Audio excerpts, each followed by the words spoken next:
Dear Ascending Ones, today, we wish to remind you not to allow anything or anyone to diminish you or make you feel less about yourself. Some people may be intimidated by your higher dimensional self. In this case, that person could become angry when they are confronted with anyone that needs assistance. Please remember that each person has their own issues which frighten them. Therefore, one could become angry when frightened by messages that they do not yet feel ready to address. One who is not ready to face the truth about what is happening in their daily life and or in their country may be frightened by the challenges before them, and they may take their fear out on others. When a leader does not send out unconditional caring and higher dimensional self-confidence, it is more difficult for those who are threatened by that leader's decisions, and it is more difficult for those who work under, and or are led by that being, to feel secure. Leaders who send confidence, kindness, and hope to those whom they lead may sometimes be replaced by leaders who take out their own insecurity and hidden fear on the ones who they are supposed to be leading. However assured a selfish and unfair leader may appear, the truth is that they know how they feel, and live in constant fear that others will realize how worried they are that their fear will be revealed. Therefore, these types of leaders rule others via the very fear that lies within their own heart and mind. However, these lost leaders, as we the Arcturians call them, will eventually have to face their own fear, as well as the great damage that their fearful leadership has created. Unfortunately, leaders who lead via their own fear, poor self-esteem and lack of confidence, usually act as if they are not afraid, and seem to love themselves in a very narcissistic manner, while they constantly find fault in those whom they should be guiding and protecting. Therefore, these leaders must keep their open door to fear closed to the vision of others, while they try to face that fear alone. Whenever a lost leader needs the strength and wisdom that a good leader lovingly and consistently offers, they often choose to insult, degrade or frighten those whom they should be leading with strength, courage and loving confidence. One can only give to others what they have within themselves. Therefore, in order to send love, confidence, dignity and hope to those whom they lead, that lost leader must first have those attributes within themselves. It takes a great deal of courage to lead others by speaking the truth in a positive and courageous manner. Therefore, a leader must be positive within their own thinking and, most importantly, remember that in order to be positive within themselves, they will need to have love and respect for yourself. Others may not know about a lost leader's struggle to maintain self-confidence for themselves and to be able to maintain a positive and courageous outlook for themselves and for those that they lead. Being a good leader is not just a gift. Being a good leader is something that a person has thought about from their youth and have taken responsibility for being a good leader at a young age. A good leader must always remember that first, they must lead themselves. They also must remember to be conscious of their own thoughts and emotions because, what they think about, they bring about. Please remember that anger hides just below fear and anxiety. However, if that fear and anxiety is unknown to the leader, they will unconsciously hide that secret from themselves and use anger and judgment of others in their leadership. It is in this manner that the lost leader attempts to deflect their own fear into the hearts and minds of those whom they are leading. This behavior is like a doctor that gives the patient that which will make them more sick, rather than giving their patient that which would heal them. Unfortunately, those who have lived in the shadow of power over others, greed, and hidden insecurity for most of their lives, see their negative behavior as being positive because it gets them what they think they want. However, all humans want love, but some lost leaders have become so lost in themselves that they cannot see outside of themselves or perceive themselves in the same manner that others perceive them. Fortunately for these lost leaders, there are always other lost ones who are ready to perceive the lost leader as a good leader. These lost leaders do not see themselves as having the selfish, me-first manner that others perceive them as having. In fact, lost leaders seldom see any of their shortcomings, as these kinds of leaders only perceive what they want to perceive. On the other hand, those who lie via power within instead of power over, send out the love and respect they have gained for themselves. A lost leader's fear can interact with others in any moment that the lost leader feels threatened, which is very often. Therefore, when others need their assistance, the lost ones cannot take the time to understand why others come to them to gain that which they cannot even give to themselves. Since these lost leaders cannot be honest with themselves or with their reactions to challenges, they get angry that they are being called on to leave their safe, protected illusions in order to be bothered by thinking about, and caring for, others. Of course, these lost leaders are unable to notice that they are the source of their own fear, as facing their fear as something that they will do anything to avoid.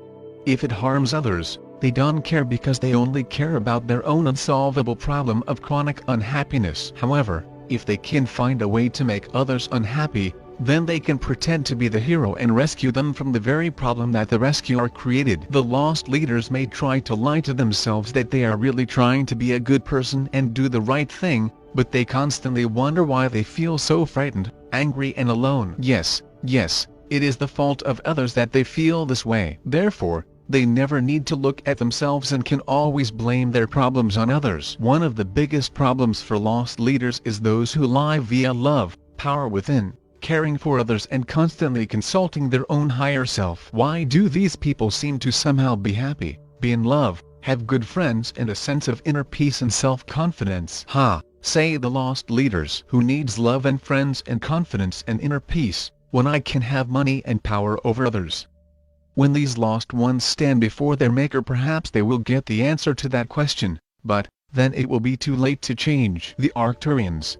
The law of space justice. The mystery of fate. As the saying goes, you cannot escape fate. But who controls the fate of man? Who endows some people with happiness, and others with suffering, sometimes for life? Why are some born in a shirt, who succeeds in everything in life, and others poor maker, on which all the bumps fall? Why are some healthy and beautiful, while others are crippled from birth and ugly? Why such glaring inequality in luck and failure, such arbitrariness in happiness and misfortune? Observing life, one can come to the conclusion that there is no justice in the world, because very often and near we see how good people suffer, and unworthy people enjoy life, often referred to as undeserved happiness and suffering. But is it really possible in cosmos, where everything is so orderly, so expedient and natural? Really, is there arbitrariness and chance in such cosmos when it comes to human life? The innate sense of justice in a person protests and rebel against such obvious injustice in people's lives. The legends of the East say that injustice in the gifts of destiny is discussed by those who have in mind only one given human life. Legends say that it is impossible to derive a judgment about randomness and arbitrariness in cosmos only by one passage from the eternal life of man,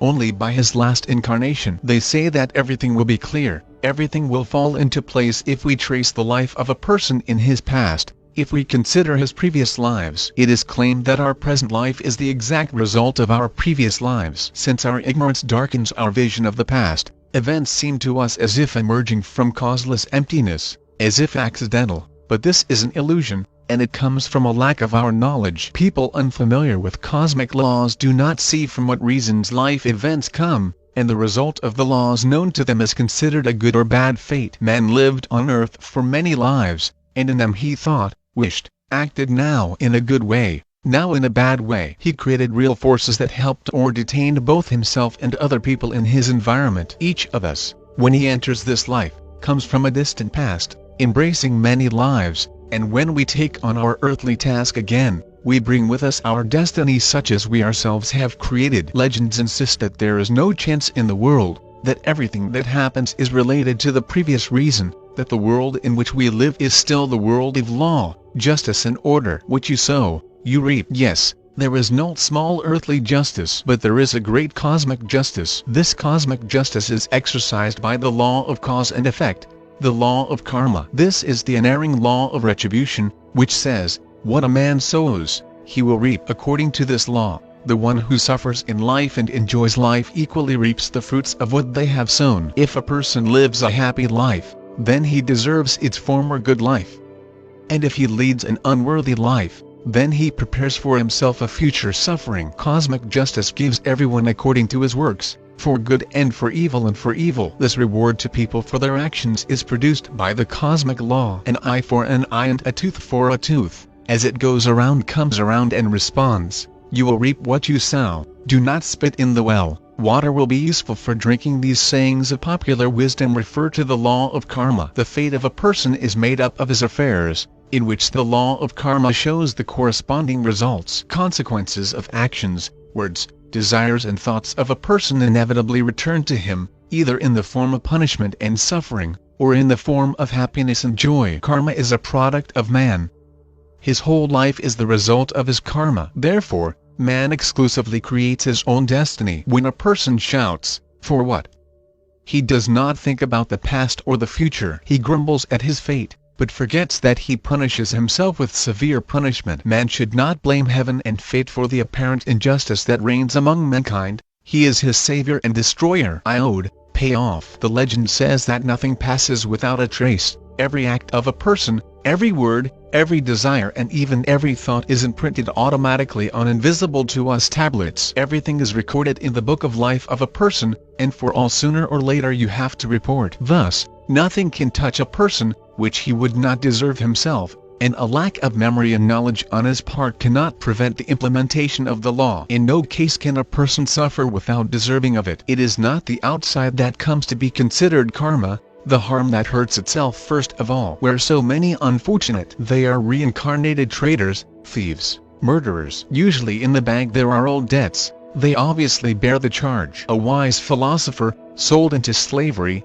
exclaimed, "Thanksgiving, obviously, I can pay the ancient debts." The emperor, called Golden, was horrified, "Luxury haunts me, when will I be able to pay my debts?" So wise people thought about the early payment of their debts. They understood that the former lives, probably, could not have done without debt. Often, light karma becomes an ordeal, for it is extremely rare that a person can rise among the well-being to the next level of spiritual development. It is better to be paying, rather than receiving, for each payment ends the past, while receiving can tie up again. A person can go his own way as he sees fit. The one who has chosen the right path will come to the goal. Each curvature is attributed from the straight path. When the traveler got lost in the thickets, he has to overcome many obstacles. Excess of arrogance and lack of knowledge give rise to a lot of mistakes, for which you have to pay. Suffering will invariably follow every mistake until the person realizes that it is impossible to violate cosmic laws. Suffering is the main teacher of humanity. A person who does not know the cosmic laws is not consistent with them and, guided by selfish impulses, commits acts that cause him suffering. Thus, the ignorance of cosmic laws is for man a source of constant suffering. And until he knows these laws and violates them, he will suffer, for he will create his bad karma. Observing the lives of people all over the world, it would not be an exaggeration to say that in most of these lives there is more bad than good karma, that is, that in general there is more tedious work and sadness than happy activity and joy. At the present level of human evolution, the reserve of the forces collected by all of us is more suffering than satisfaction and joy. Our bad balance exceeds the good, because in our past lives we did not want to be guided by wisdom, preferring to lead egoistic lives, not caring if we do not harm someone with our egoism. Karma is created not only by each person separately, but also by various kinds of groups. Creating his karma, a person associates himself with other people, thus becoming a member of various groups, family, national, racial. As a member of these groups, he participates in the karma of each team. Therefore, in addition to his individual karma, a person may have karma family, group, party, people, state. Universal group karma is formed by the sum of actions and aspirations to achieve any goal by a family, a society, a certain class, a party, etc. All those who took part in the formation of this kind of karma will have to meet not only with their opponents, to whom they have caused any harm, but also among themselves, in order to unravel those knots of karma that were once tied by them. The karma of large collectives, like the people in the state, plunges the nations into such collective disasters as war. Ways to create karma. Some of the karma that a person creates with his current life is paid off in the same life. The rest is delayed until the time when conditions are created for its repayment. Thus, according to the time of execution, karma is mature, that part of the acquired karma, which is determined by the masters of karma to become obsolete in the current life, and therefore it is inevitable. Accumulated. This is one that for various reasons could not be either erased or redeemed, since it requires special conditions for its redemption. This karma is always available to changes. The emerging, the karma that we create by our actions, desires and thoughts in the continuation of our current life, and this is sowing for the future. There are incompatible types of karma that cannot be eradicated in the same body, but require different physical bodies for their manifestation. Sometimes circumstances are formed in relation to some people who must meet again for this. Sometimes karma must be realized among a certain people or a certain social position, for once the foundation was laid for this kind of karma. Therefore, for each soul, when it is embodied, careful adjustment of the conditions of life is done. This is produced by the masters of karma, those invisible intelligent beings who govern the great law of cosmic justice. In the plan of the Logos, they act as distributors of karma. With the omniscient wisdom, the lords of karma choose and combine various parts of a person's karma to form a general plan for this life. They do not reward or punish. They only adapt the man's own strengths coming from his past, so that his karma contributes to his progress in evolution. Whatever the lords of karma gives a person, joy or grief, well-being or unhappiness, they mean only the true goal of the person, which at its present stage is not to be happy or unhappy, but to progress along the line outlined by the evolution plan. So the lords of karma distribute the karma of people with infinite compassion and with infinite wisdom, but without stepping back from the hair of justice. They build for one soul a body suitable for genius, and for another, a body like a log. And it is not their business to take care of the happiness or unhappiness of a person, his good or evil character. Their only concern is to take a person one step further along the path of evolution. Facilitations and difficulties, joys and sorrows, opportunities and deprivations, these are the bricks that the ego prepares for its temporary abode. The lords of karma add nothing and take nothing away. They only distribute the forces created by the soul, so that the final goal of a person would be reached as soon as possible during the period of the birth and death cycle. Creating karma, we are dealing with force and its consequences. This force belongs to the dense world of action, the subtle world of desire, or the fiery world of thinking. We use all three kinds of power: striving, dreaming, thinking, desiring, acting. We set in motion the forces of all three worlds. With each act, with each desire and with each thought, a person changes his attitude towards the cosmos and the attitude of the cosmos towards himself. In essence, all karma has its origin in the thought of man. Karma is created, weighted and facilitated mainly by thoughts. Thought is the most powerful factor in creating karma. It is our motives and thoughts that create karma, and actions are secondary factors. The motive is much more important than the act itself. Therefore, people make a big karma not with the outer, but with the inner life. The inner life affects karma 100 times stronger. Any crime is only a small part of internal training, which is often very long. How to live to be holy. If the law of karma is the law of retribution, then is it necessary to undertake the execution of this retribution? Legend warns that a person himself has no right to take upon himself the fulfillment of the law of karma, for this law is immutable by itself. A person should not avenge the injustice caused to him. This is what the High Court, the law of karma, says. The words vengeance and I will repay refer to the law of cosmic justice. And who among us can know that the blow we receive is not a deserved back kick of karma? Returning this blow with revenge in the heart, we thereby not only do not exhaust our karma, but continue it and even strengthen it in a difficult direction for us. Therefore, we must forgive our personal enemies, otherwise we will not leave the vicious circle of karma. Legend says that the destruction of the earthly enemy through killing is the creation of a powerful enemy in the subtle world. The ancients said to the enemy, "If you kill, so much the worse for you. The battle in heaven is more convenient, and there I will strike you." This is how the ancient eternity of life and the immutability of karma expressed in a peculiar way. But we must resist evil, the legend points out. Resistance to evil is a necessity of evolution. There are many ways to resist evil, without exacerbating karma. First of all, by the forces of the spirit. Repulse the enemy, inflicted without anger in the heart, essentially 100 times more powerful. The duty of every spiritually developed consciousness is always to be on guard and, as far as possible, to stop evil. Man is called to world building in the midst of chaos and must cultivate in himself the courage of eternal watch and participation in the cosmic battle unceasingly occurring around him. If he does not want to be flooded with waves of chaos, he must always be ready to resist all evil. We cannot become non-opposition to evil without at the same time becoming traitors to all mankind. As soon as the life of a person becomes obsolete, karma is redeemed, but at the same time a new karma is being created.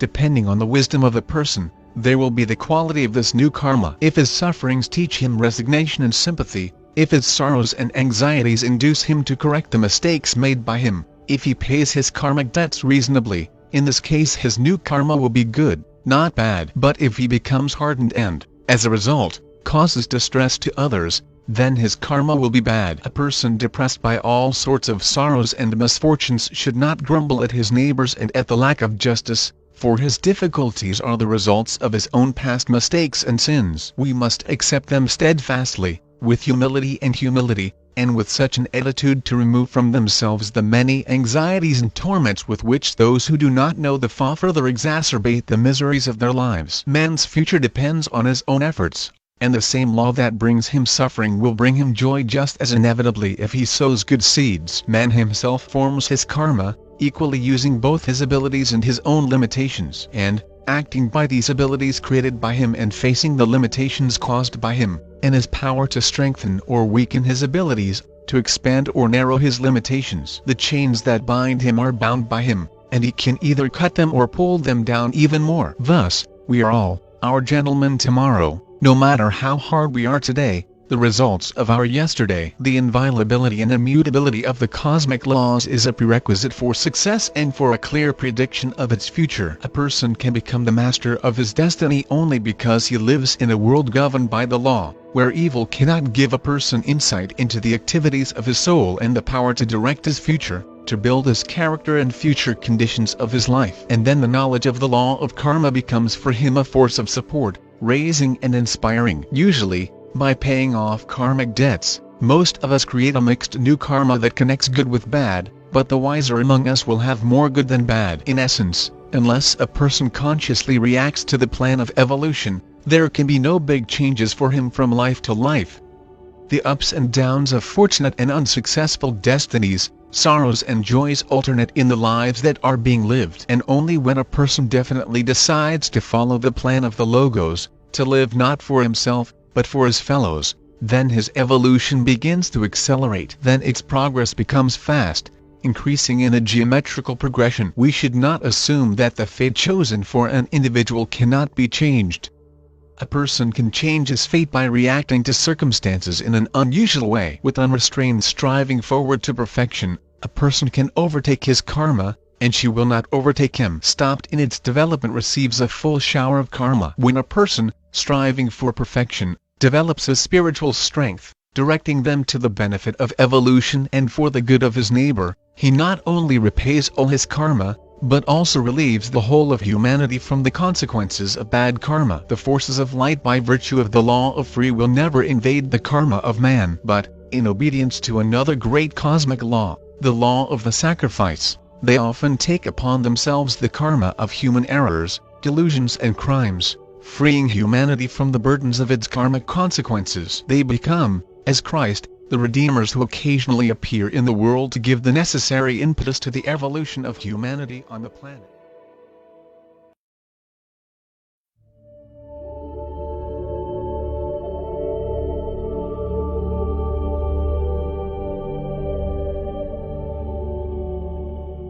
Dear ones, we are here to assist you in awakening more deeply to the innate beauty and grace of your divine core essence in spite of the difficult experiences some of you are having at this time. Know that at this point of your evolution, difficult experiences are no longer random but rather represent necessary lessons chosen by you in order to more fully awaken. The familiar world seems to be crumbling both personally and globally, and in truth, it is. Long-held concepts about life are beginning to dissolve as mankind awakens to more evolved ideas. This is serving to create a new world consciousness that can then manifest in higher forms of everything. Every awakened person is automatically seeding the universal collective consciousness with truth. Every truth realized adds more truth and helps to dissolve that which is false. These changes are beginning to penetrate the consciousness of everyone, both those who are awake and those who are not, resulting in the intense outer expressions of fear, hatred, and resistance you are now witnessing. However, there are increasing activities of unconditional love as well. Over time, many masters incarnated on earth for the sole purpose of seeding the collective in order to make new and higher truth available to those ready for and seeking it. Jesus, Buddha, Lao Tzu, etc. were only a few of the many spiritual masters who fed ideas of love and oneness into the collective. You do this every time you chose to know and live truth instead of three-dimensional concepts about truth. There is only one consciousness, omnipresent divine consciousness. But mankind has allowed beliefs of duality and separation to pollute their personal experience of the one consciousness, which has resulted in the third-dimensional world of pain and suffering, lack and limitation most have come to accept as normal. Every truth realized automatically helps to dissolve its false component and adds light to the conditioned version of divine consciousness until eventually the collective will contain more truth than false. Because every person is an expression of divine consciousness, they are creators, creating in every moment with every thought and belief according to their attained state of consciousness. The unawakened are not aware that they are creators and so blame others for their problems, but there really are no victims, just as there are no saviors. Evolution is the free will choice of every person. At this powerful time of awakening, many are choosing to leave because they have realized on a deeper unconscious level that they need more time to attain the frequency levels necessary for ascension. Those who understand what is really taking place are rejoicing, for the spine of dark power over energy is breaking. This is behind the many forms of lashing out you are witnessing. Those enmeshed in fear of change, as well as those who stand to lose their comfortable power over status, are taking actions based in their limited awareness. Do not resist, dear ones, for resistance is the opposite of allowing. At a certain point of evolution, one must consciously allow the divine I Am to express itself through and as you. Spiritual surrender is not the three-dimensional sense of being someone's doormat, but is rather a state of consciousness able to surrender the personal and separate sense of self to the I Am, allowing IT to live IT's life as you, and fully aware that IT doesn't need to be told how to do it. Resistance is natural because over time it has become ingrained in human consciousness. Over lifetimes, men and women both have had no choice but to handle difficult situations through resistance as a matter of survival. However, for the most part you have graduated beyond these types of situations and are ready to embrace truth solutions instead. As with there being only one consciousness, there is likewise only one mind, divine mind. The human mind is the one and only divine mind, but filled with and conditioned by beliefs of duality and separation. Divine mind is and will forever be the only reality, but cannot be known and experienced until recognized as such. The human mind quickly jumps into every situation with suggestions and guidance, much of which is fear-based and drawn from third-dimensional collective consciousness, personal experience, or what it has been taught. Never dismiss or reject the mind for trying to help you based on the concepts of survival it has learned, but rather lovingly begin to educate and evolve the mind through the study and practice of truth. Opening more fully to that infinite source of information within allows the mind to access that rather than only the three-dimensional collective. Mind interprets your state of consciousness. The mind is an avenue of awareness, a facet of your own divine nature, so never attempt to repress or negate it in the false belief that it is unnecessary or gets in the way of your spiritual journey. The human mind is a wonderful tool, but is not the boss or supreme authority that many still believe it to be. A mind conditioned by third-dimensional beliefs and concepts is only able to present this level to you. When fear-based, negative, or shocking thoughts come, as they do for everyone, often during meditation, know that they are simply thoughts from the collective and never become yours unless you claim them as yours. Just allow them to float on by without giving them power. If you find that certain types of thoughts are continually bombarding you, it might indicate a need to look deeper. You may still hold some old energy that is in alignment with this particular type of thought. Use these experiences as tools to examine your belief system, which will then allow you to fully clear something you are obviously now ready to release. Some serious spiritual students continue to resist leaving practices that help them spiritually evolve as beginners in the belief that these rituals and practices must go on forever in order to spiritually evolve. This is a fear-based concept that can block spiritual growth. There comes a point at which a dependence on rites, rituals, and practices becomes a barrier to further growth. It must be understood that there are no spiritual rules. Spiritual rules were and still are created from three-dimensional consciousness for the purpose of power over, control, and self-righteousness. God knows nothing about man's spiritual rules. The Ten Commandments were given at a time when consciousness was very unevolved and needed rules. Some still need them, but you do not, because you have evolved beyond them. There is only one spiritual rule, and it is unconditional love. The one omnipresent, omnipotent, and omniscient reality is the only spiritual rule, because it is all that exists infinitely, governing itself through and as infinite form, variety, and individuality. Everything else is a concept of this reality. Once you give permission to spiritually evolve, you are more clearly guided. If from a human perspective everything seems to fall apart,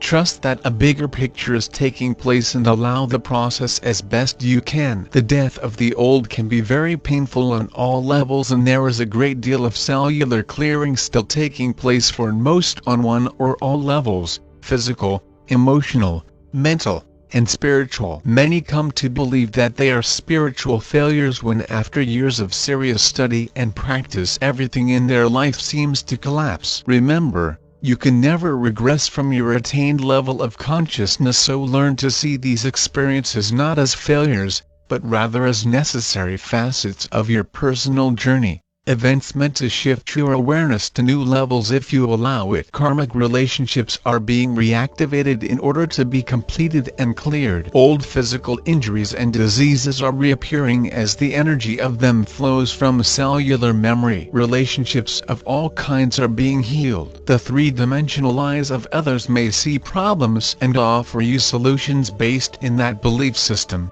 but you yourself must go within and discover what is really taking place. You are ready to stop looking to others for love, validation, gratitude, friendship, or appreciation, etc., even from those you would naturally come to expect it. These qualities are God qualities, and only God can give them to give you. They flow through others but are never from them, for humans do not have them to give. Learn to seek these things from Source, the only place they exist, and then allow them to manifest as they will, often through those you may least expect it from. When you cease looking to and expecting these things from a particular person or persons and instead look to Source for them, they will manifest in ways you could not have imagined. Mankind's biggest mistake has been in believing that human beings can give what only God has to give. To look within for everything means to acknowledge that peace, love, abundance, harmony, wholeness,